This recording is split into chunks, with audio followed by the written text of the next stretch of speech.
আমি এখানে এই মেঘের উপরে একটা সুন্দর সবুজ ঘর বানাবো আর শান্তিতে থাকবো। কিন্তু সবুজ ঘরটা বানাবো কি দিয়ে? সবুজ পাতা দিয়ে? না না, সবুজ পাতা দিয়ে ঘর বানালে কিছুদিন পর পাতাগুলো শুকিয়ে যাবে, তখন ঘর আর সবুজ থাকবে না। তাহলে কি দিয়ে বানাবো? কি দিয়ে বানাবো? হ্যাঁ, পেয়েছি, সবুজ ঘাস দিয়ে বানাবো। ঘাস শুকিয়ে যাবে না আর সারা জীবন সবুজই থাকবে। আর দেরি না করে যাই, বন থেকে কিছু ঘাস তুলে নিয়ে আসি। এই বলে প্রকৃতি প্রেমী পরী মেঘের ওপর থেকে সোজা বনে চলে আসে আর তার কথা মতো বন থেকে সবুজ ঘাস তুলে আবারও মেঘের উপরে চলে যায় আর সেখানে ঘাসের ঘর বানাতে থাকে। কিছুক্ষণের মধ্যে ঘাসের ঘর বানানো শেষ হয়। আরে বাহ, আমার ঘাসের ঘরটা তো দেখতে ভারী সুন্দর লাগছে। আজ থেকে আমি এখানেই থাকবো আর আকাশের মুক্ত বাতাস অনুভব করব। মাঝে মাঝে বনে গিয়ে ঘুরে আসবো। আমি পরি হয়েও অতি সাধারণ জীবন যাপন করব আর পুরো দুনিয়াকে তাক লাগিয়ে দিব যে ক্ষমতা, শক্তি, সামর্থ্য থাকলেও সাধারণভাবে জীবন যাপন করা যায়। যাই, ঘরের ভিতরে গিয়ে একটু বিশ্রাম নিয়ে আসি। পরে এসব বলে খুশি মনে ঘাসের ঘরে প্রবেশ করে আর বিশ্রাম নিতে থাকে। এভাবে কয়েকদিন কেটে যায়। অন্যদিকে আমি মাঠে খেলতে যাচ্ছি। আচ্ছা ঠিক আছে, যা, তবে মাঠে গিয়ে কারোর সাথে মারামারি করিস না। আর হ্যাঁ শোন, সবাই মিলে মাঠে খেলিস, বেশি দূরে আবার যাস না, কেমন?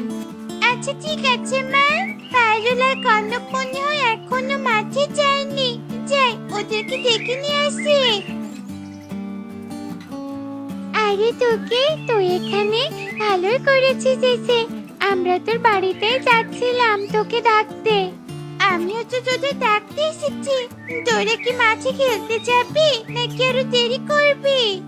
না না, দেরি করবো না, এক্ষুনি খেলতে যাবো। চল চল, আজ মজা করে অনেকক্ষণ খেলবো। আচ্ছা ঠিক আছে, চল চল।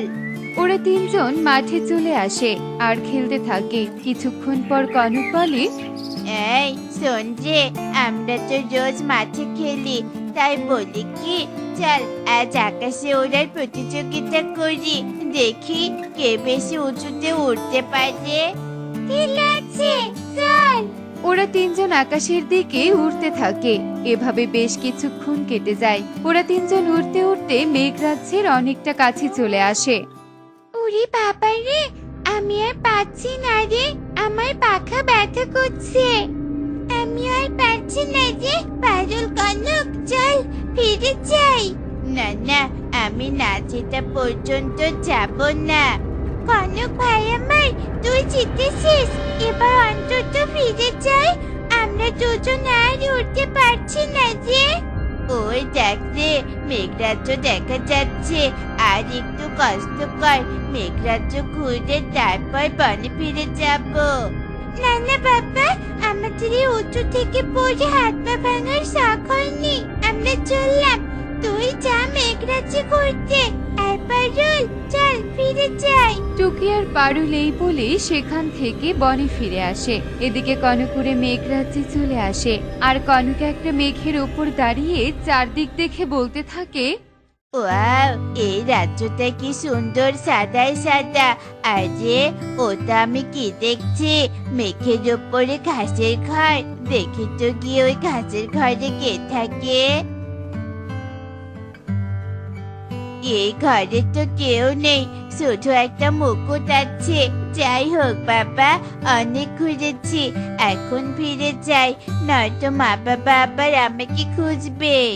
কনক আর দেরি না করে সেখান থেকে বনে চলে আসে। আর ঠিক তখনই ওর বাবা মা ওর সামনে আসে আর বলে, কনক বাবা, তুই কোথায় ছিলি এতক্ষণ? আমরা তোকে এসে কখন থেকে খুঁজছিলাম, জানিস? তোকে খুঁজে না পেয়ে আমাদের অনেক চিন্তা হচ্ছিল। মা, আমি খেলতে খেলতে মেঘরাজ্যে চলে গিয়েছিলাম, আর ওখানে গিয়ে কি দেখেছি জানো? কি দেখেছিস বাবা? দেখেছি মেঘের উপরে একটা ঘাসের ঘর, আর সেই ঘাসের ঘরে কেউ নেই, রয়েছে শুধু একটা জল করতে থাকা খুব সুন্দর মুকুট। জানো, আমার মনে হয় কি ওই মুকুটটা না হীরের তৈরি। বলিস কি রে বাবা, হীরের তৈরি মুকুট দেখেছিস? তাহলে নিয়ে আসিসনি কেন? আমি যতটুকু জানি ওই রাজ্যে শুধু পরীরা থাকে, তাই আমার মনে হচ্ছে ওই মুকুটটা কোনো এক পরীরই।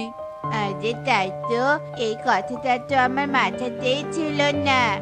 যাই হোক, তুই আমাকে এক্ষুনি ওই ঘাসের ঘরে নিয়ে চল, আমি ওই মুকুট নিয়ে আসবো, আর ওই মুকুটের মাধ্যমে আমরা হয়ে যাব এই বনের রাজা রানী। আরে এটা তো দারুণ বুদ্ধি, আমরা রাজা রানী হয়ে এই বনের পাখিদের শাসন করব, যার কাছে যেটা পাবো সেটাই কেড়ে নিব, আর অনেক ধনী হয়ে যাব। কনক বাবা, আর দেরি করিস না তো, যা তোর বাবাকে নিয়ে ওই ঘাসের ঘরে যা। হ্যাঁ হ্যাঁ, চলো বাবা, চলো। কনক ওর বাবাকে নিয়ে সেখান থেকে মেঘরাজ্যের মেঘের ওপরে থাকা ঘাসের ঘরে চলে আসে, আর ঘাসের ঘর থেকে মুকুটটা নিয়ে বনে ফিরে আসে। হে মা, মুকুটটা কি সুন্দর, দেখি দেখি, দাও তো মুকুটটা পরে দেখি আমাকে কেমন লাগে। উফ, আমাকে তো একদম রানীর মতো লাগছে। চলো কালু চলো, আর দেরি না করে এক্ষুনি বনের সবাইকে দিয়ে ঘোষণা করে আসি যে আজ থেকে আমরা এই বনের রাজা আর রানী। ঠিক বলেছ, চলো চলো। শোনো শোনো শোনো, আজ থেকে আমি আর কাকুলি এই বনের রাজা আর রানী, তোমরা সবাই আজ থেকে আমাদেরকে রাজা রানী মানবে। না না, আমরা তোদেরকে রাজারানী মানতে পারবো না। তোদের কোনো যোগ্যতা নেই এ বনের রাজারানী হওয়ার। তোতা দাদা ঠিকই বলেছে। এই, তোদের কে বলেছে রে হ্যাঁ বনের রাজরানী হওয়ার কথা? কে বলেছে শুনতে চাস? শোন তবে, স্বয়ং পরী বলেছে আমাদের এই বনের রাজা রানী হতে। আর এই যে মুকুটটা দেখছিস, এটা আমাদের পরী দিয়েছে। তোরা যদি আমাদের না মানিস, তাহলে পরীকে ডেকে তোদের সব কটার ঘাড় ধাক্কা দিয়ে এই বন থেকে তাড়িয়ে দেয়াবো, বুঝেছিস? না না কালু দাদা, আমাদেরকে বন থেকে তাড়িয়ে দিও না, আমরা তোমাদের এই বনের রাজারানী হিসেবে মেনে নিলাম। ঠিক আছে, তোরা যেহেতু মেনে নিয়েছিস, তাই তোদেরকে আর শাস্তি দিব না। যা, এবার তোরা তোদের কাজে যা। আর হ্যাঁ শোন, আমরা যা বলবো তোদের তাই শুনতে হবে। আচ্ছা ঠিক আছে দাদা, তোমরা যা বলবে আমরা তাই শুনবো। এসব বলে সবাই যে যার দিকে চলে যায়। এভাবে বেশ কিছুদিন কেটে যায়। আরে কালু দাদা, কাকুলি দিদি, তোমরা আমার বাড়িতে কিছু দরকার নাকি? হ্যাঁ দরকার তো, তোর ঘরটা। মানে? মানে হলো, তোর ঘরটা আমাদের পছন্দ হয়েছে, আজ থেকে এই ঘরটা আমাদের। তুই এক্ষুনি এই ঘর থেকে বের হয়ে যা। এ কি বলছো কাকুলি দিদি? এই ঘরটা আমার, এই ঘরটা আমার একমাত্র সম্পদ। এই ঘরটা কেড়ে নিও না, একটু দয়া করো তোমরা। আমরা রাজা রানী, আমাদের কোনো দয়া মায়া নেই। তুই একা একা ঘর ছাড়বি না, বুঝেছি। দাঁড়া, এক্ষুনি তোকে ঘর থেকে বের করে দিচ্ছি। এই বলে কালু কাকুলি টুনিকে জোর করে ঘর থেকে বের করে দেয়। তোমরা রাজরানীর নামে অত্যাচার করছো, এর শাস্তি তোমরা পাবেই পাবে। আমি এখন কোথায় যাব? কাকুলি চলো, তোতার বাড়িতে যাই খাজনা নিতে। হ্যাঁ হ্যাঁ চলো, আজকে ওই বজ্জাত গরিব তোতার কাছ থেকে দ্বিগুণ খাজনা নিব। এই বলে কালু কাকুলি তোতার বাড়ির দিকে চলতে থাকে। অন্যদিকে মেঘরাজ্যে পড়ি তার ঘাসের ঘরে একটা জাদুই আয়নার সামনে দাঁড়িয়ে কালু কাকুলির সব দৃশ্য দেখতে থাকে। ওরে বজ্জাতের দল রে, সামান্য কয়েকদিনের জন্য মুকুটটা রেখে তীর্থে গিয়েছিলাম, আর তোরা এরই মধ্যে কিনা আমার মুকুটটা নিয়ে গিয়ে তার অপব্যবহার করছিস। দাঁড়া রে অত্যাচারীর দল, দাঁড়া, আমি আসছি। পরি এসব বলে আর এক মুহূর্ত দেরি না করে সেখান থেকে সোজা কালু কাকুলির সামনে আসে। আমি গরিব, এভাবে আমার কাছে খাজনা আদায় করো না, দয়া করো তোমরা। খাজনা না দিলে যে পরি আমাদের মুকুট দিয়েছে সেই পরীকে ডেকে তোর বাড়ি ঘর সম্পত্তি সব দখল করে নিব, এই বলে দিলাম। আমাকে ডাকতে হবে না রে, আমি চলে এসেছি ওদেরকে শাস্তি দিতে নয়, বরং তোদেরকে শাস্তি দিতে। কে তুমি? ওরে বদমাশের দল, আমি সেই পরী যার মুকুট তোরা চুরি করে অসহায় গরিব পাখিদের উপর অত্যাচার করছিস। আমি আজ তোদের কঠোর শাস্তি দিব, যাতে তোরা আর কখনো অন্যের জিনিস চুরি করে এর অপব্যবহার করতে না পারিস। ওরে বাবারে, কালু পরি এসেছে, এবার কি হবে? পরি, আমাদেরকে ক্ষমা করে দাও। হ্যাঁ হ্যাঁ পরি, ক্ষমা করে দাও, আমরা বড্ড ভুল করেছি, এমন ভুল আর কখনো করব না। দয়া করে শাস্তি দিও না। এই নাও তোমার মুকুট, ফিরিয়ে নাও। তোদের কোনো ক্ষমা নেই, শাস্তি তোদেরকে পেতেই হবে। হিং টিং ছটফট, কালু কাকুলি ইঁদুর হয়ে যা ছটপট। পরি এভাবে বলার সাথে সাথেই কালু কাকুলি দুটো ইঁদুর হয়ে যায়। এ কি করলে পরি? আমাদের কষ্ট হচ্ছে, আমাদেরকে ঠিক করে দাও, আমরা আর অন্যায় করব না। এটা তোদের শাস্তি, নে এবার ভোগ কর। এই বলে পরি তার মুকুট নিয়ে সেখান থেকে চলে যায়, আর কালু কাকুলি তাদের শাস্তি ভোগ করতে থাকে। এমনই সব মজার মজার শিক্ষণীয় টুনি পাখির গল্প দেখতে আমাদের পাশেই থেকো। আর গল্পগুলো কেমন হচ্ছে তা কমেন্টে জানাতে ভুলো না কিন্তু। Bye bye. গুলো কত সুন্দর নারী টুকি। এগুলো ফুল তুলে আমাদের পুতুলের ঘর সাজাবো, তারপর তোর আর আমার পুতুলের বিয়ে দিব। আচ্ছা, আমাদের পুতুলের জমজমে বিয়ে হবে যে। কি রে বহু, স্কুলে যাবি না? স্কুলের সময় যে পার হয়ে যাচ্ছে। না, আমি স্কুলে যাব না, আমার পড়াশোনা করতে একদমই ভালো লাগে না। তা বলে কি আর হবে? টুকি তো কিছুই পারে না, তাছাড়াও টুকিরা অনেক গরিব, ওদের স্কুলে না গেলেও চলবে। কে বলেছে টুকি কিছু পারে না? টুকি সবকিছু করতে পারে। তোর সাথে কথা বলে আমার লাভ নেই, আমি সরাসরি তোর মাকে বিচার দিব। চল রে পারো, তোর স্কুলের সময় হয়েছে। হ্যাঁ হ্যাঁ, যাও টুকি, চল আমরা এখন বাসায় যাই। আচ্ছা ঠিক আছে, চল কুহু। আর সুখী তার মেয়েকে স্কুলে রেখে এসে কাকুলির বাসায় চলে আসে কুহুর নামে বিচার দেওয়ার জন্য। কাকুলি, কাকুলি, বাসায় আছিস? হ্যাঁ সুখী দিদি, বলো। আমি বাসাতেই আছি। তা কি মনে করে এলে শুনি? তোর মেয়েকে দেখলাম সারাদিন টুনির মেয়ের সাথে খেলাধুলা করে। আজ তোর মেয়েকে স্কুলে যেতে বললাম, উল্টো আমার সাথে তর্ক করা শুরু করেছে। তোরা এত ধনী হয়েও সামান্য গরিবের মেয়ের সাথে মিশতে দিস কেন রে? তবে আমার মেয়ে টুকির সাথে ঘুরে ঘুরে খারাপ হয়ে যাচ্ছে, আমার কথা একটুও শুনি না। আজ আসুক বাসায়, তারপর দেখাবো মজা। আচ্ছা ঠিক আছে, আমি তবে আসি, এটাই বলতে এসেছিলাম। এই বলে সুখী সেখান থেকে চলে যায়। আর কিছুক্ষণের মধ্যেই টুনি কাজের জন্য কাকুলিদের বাসায় চলে আসে। টুনি, এসেছিস তুই? তোরই অপেক্ষায় ছিলাম। হ্যাঁ বলো কাকুলি দিদি, কি কি কাজ করতে হবে আমাকে? কাজ তো করবি, তার আগে আমার কথা মনোযোগ দিয়ে শোন। আজকের পর থেকে তোর মেয়ে যেন আমার মেয়ের সাথে না ঘুরে। তোর মেয়ের কারণে আমার মেয়ে খারাপ হয়ে যাচ্ছে। তুই আমার বাসায় কাজ করিস বলে আমার মাথা খেয়ে নিসনি। আমার কথা মাথায় রাখিস, নয়তো তোর পরিণাম খারাপ হবে। যা, এখন কাজ কর। টুনি আর কিছু না বলে তার মেয়ের নামে এসব কথা শুনে মন খারাপ করে কাজ করতে থাকে। টুকি, কি করছিস তুই? এই তো মা, খেলা করছি। কাল থেকে তুই কুহুর সাথে খেলাধুলা করবি না, তোর কারণে আজ আমি অনেক কথা শুনেছি। কিন্তু মা, আমি আর কিছু শুনতে চাই না টুকি। আমরা গরিব, তাই ধনীদের সাথে মেশা আমাদের মানায় না। আমি যা বলছি এখন থেকে তুই তাই করবি। আচ্ছা ঠিক আছে মা, আমি আর কখনো কুহুর সাথে খেলতে যাব না। আমি বাসে একা একাই খেলবো, তবু মায়ের কথা অমান্য করব না। টুনিরা গরিব ছিল বলে বনের ধনীরা তাদের নিচু চোখে দেখতো। ওয়াও, আমাকে সাজুগুজু করে একদম নায়িকার মতো দেখাচ্ছে। আসলেই আমি দেখতে কত সুন্দর। আমাকে যেই দেখে সেই মুক্তভাবে তাকিয়ে থাকে। এই বনে সবারই সবকিছু এনে ব্যবহার করা শেষ। আজ আমি পাশের বনে যাব। এই বলে ডাইনি পাশের বনে যাওয়ার উদ্দেশ্যে রওনা হয়। আর এক পর্যায়ে ডাইনি তার গন্তব্যে পৌঁছে যায়। ডাইনি এসে প্রথমে কাকুলির বাসায় চলে আসে। এ কি? ডাইনি? ডাইনি আমার বাসায় কি কি কি করছে? তোর ঘরে যা যা সাজার জিনিস আছে আমাকে দিয়ে দে, নয়তো আমি তোর ঘাড় মটকে খাবো। না না, তুমি আমাকে খেও না, আমি এক্ষুনি আমার সব সাজার জিনিস তোমাকে দিয়ে দিচ্ছি। এরপর কাকলি ডাইনিকে দেখে ভয়ে তার সব সাজার জিনিসগুলো ডাইনিকে দিয়ে দেয়। ডাইনি সাজার জিনিস পেয়ে খুশি মনে সব সাজার জিনিস নিয়ে সেখান থেকে চলে যায়। বাহ, এই ধনী বাসায় যে অনেক সাজার জিনিস পেয়েছি।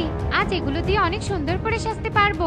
আর এভাবেই সেই দিন কেটে যায়। পরের দিন ডাইনি আবারও বেরিয়ে পড়ে সাজার জিনিস নিয়ে আসার জন্য। এ কি? কে তুমি? আমাকে না বলে আমার ঘরে ঢুকছো কেন? বেশি সাহসীগিরি আমার সামনে দেখাস না, তোকে খপ করে ধরে গপ করে গিলে খাবো, বলে দিলাম। আচ্ছা ঠিক আছে ঠিক আছে, এখন বলো ডাইনি, আমার বাসায় তোমার কি চাই? তোর ঘরে যত সুন্দর সুন্দর শাড়ি আছে সব বের কর। আমার যেগুলো ভালো লাগবে সেগুলো আমি নিয়ে যাব। এরপর সুখী তার আলমারি থেকে সবগুলো শাড়ি ডাইনিকে বের করে দেয়। এই নাও নাও ডাইনি। এগুলোর মাঝে আমার এই 3টি লাগবে, বাকিগুলো তোর কাছেই রাখ। এই 3টা শাড়ি আমাকে ভীষণ মানাবে। এই বলে ডাইনি শাড়ি নিয়ে সেখান থেকে চলে যায়। আর এভাবেই ডাইনি প্রতিদিন সবার বাড়িতে আসতে থাকে। ডাইনির কথা পুরো বনে থই থই করে ছড়িয়ে পড়ে। এই ডাইনির জ্বালাচি আর সহ্য হচ্ছে না। প্রতিদিন কারো না কারো বাসায় আসছে আর আমার পছন্দের সব শাড়ি নিয়ে গেছে। আমারও তো সব সাজার জিনিস নিয়ে গেছে। ডাইনির ভয়ে তো আমি দোকান থেকে সাজার জিনিস কিনতেই পাচ্ছি না। আজ যে আবার কার বাসায় আসে কে জানে। বনের সবাই এসব বলতে থাকে। টুনি সবার মুখে এসব শুনে তাড়াতাড়ি তার বাসায় চলে আসে। টুকি মারি, ডাইনির উৎপাত নাকি দিন দিন বাড়ছে। আমরা গরিব, আমাদের বাসায় তো কিছুই পাবি না। তবুও আমাদের খুব সাবধানে থাকতে হবে, বুঝলি? টুনি তার মেয়েকে সাবধানের কথা বলতে না বলতে ডাইনি তার বাসায় এসে হাজির হয়। ডাইনির নাম নিতে না নিতে হাজির। হে সৃষ্টিকর্তা, আমাদের পাশে থেকো। তোর ঘরে যা যা জামা আছে আমাকে দে, আমার হাতে সময় নেই। জামা নিয়ে এখান থেকে চলে যাব। কিন্তু ডাইনি, আমরা তো অনেক গরিব, তোমাকে দেওয়ার মতো আমার কাছে কোনো সুন্দর জামা নেই। জামা নেই মানে? আমি যে বাসাতেই যাই না কেন কোনোদিন খালি হাতে চলে যাই না। তোর কাছে জামা নেই তো কি হয়েছে? তোর মেয়ে তো আছে, আজ তোর মেয়েকে নিয়েই যাব। না না ডাইনি, তুমি এমনটা করো না। এই দুনিয়াতে আমার মেয়ে ছাড়া আর কেউ নেই। তুমি আমার মেয়েকে নিয়ে যেও না। আমি তোমার কাছে হাত জোড় করছি। তুমি আমাকে কিছুদিন সময় দাও, আমি তোমাকে একটা সুন্দর জামা বানিয়ে দিব। ঠিক আছে, আমি তোকে 3 দিন সময় দিলাম। 3 দিনের মধ্যে আমাকে অনেক সুন্দর জামা বানিয়ে দিতে হবে। এমন জামা বানাতে হবে যেটা আমার খুব পছন্দ হয়, আর আমি আগে কখনো এমন জামা পরিনি। ধন্যবাদ ডাইনি, আমি তোমাকে 3 দিনের মধ্যেই তোমার পছন্দের জামা বানিয়ে দিব। এরপর ডাইনি টুনিকে 3 দিনের সময় দিয়ে সেখান থেকে চলে যায়।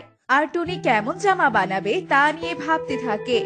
আমার কাছে তো টাকা নেই, অন্যের বাসায় কাজ করে যা পাই তা দিয়ে তো দিন শেষ হয়ে যায়।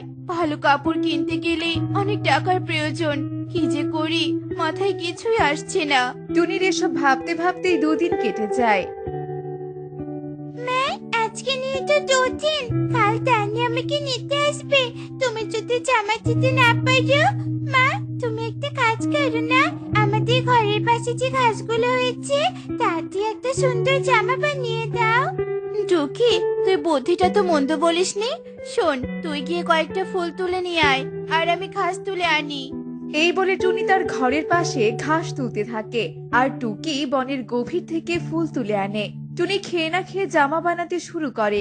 জামা বানাতে বানাতে সেই দিনটি কেটে যায়। পরের দিন ডাইনিও চলে আসে আর টুনির ঘাসের জামা বানানো শেষ হয়ে যায়। কই দেখি তোরা আমার জন্য কেমন জামা বানিয়েছিস। এই নাও ডাইনি, তোমার জামা। ওয়াও, কত সুন্দর জামা! এর আগে আমি কখনোই এত সুন্দর জামা পরিনি। সত্যি টনি, তোর মাথায় অনেক বুদ্ধি। তোরা তো একটা কাজ করতে পারিস, বাসাতে সেলাইয়ের কাজ শুরু করে দে। কিন্তু তার জন্য যে সেলাই করার মেশিন দরকার। ও নিয়ে তোদের চিন্তা করতে হবে না। তোরা আমাকে ঘাসের জামা বানিয়ে দিয়ে অনেক খুশি করেছিস। এই নে, আমি খুশি হয়ে তোকে সেলাই করার জন্য মেশিন দিলাম। এখন থেকে তুই বাসায় বসে থেকে জামা বানাতে পারবি। তোদের সাথে হয়তো আর দেখা হবে না। আমি আজই আমার পরিবারের কাছে চলে যাব। এটাও তোর থেকে শেখা টনি। তুই তোর মেয়ের জন্য যা করলি। বিদায় টনি। এরপর ডাইনি টুনিদের উপহার দিয়ে বিদায় জানিয়ে সেখান থেকে চলে যায়। দেখলে তো বন্ধুরা, কেউ বিপদে পড়লে তার মাথা থেকে আসল বুদ্ধি বেরিয়ে আসে। এমনই সব মজার মজার টুনি পাখির গল্প পেতে আমাদের সাথেই থেকো। আর আমাদের আজকের এই গল্পটি তোমাদের কাছে কেমন লেগেছে তা কমেন্টে জানাতে ভুলো না কিন্তু। বাই।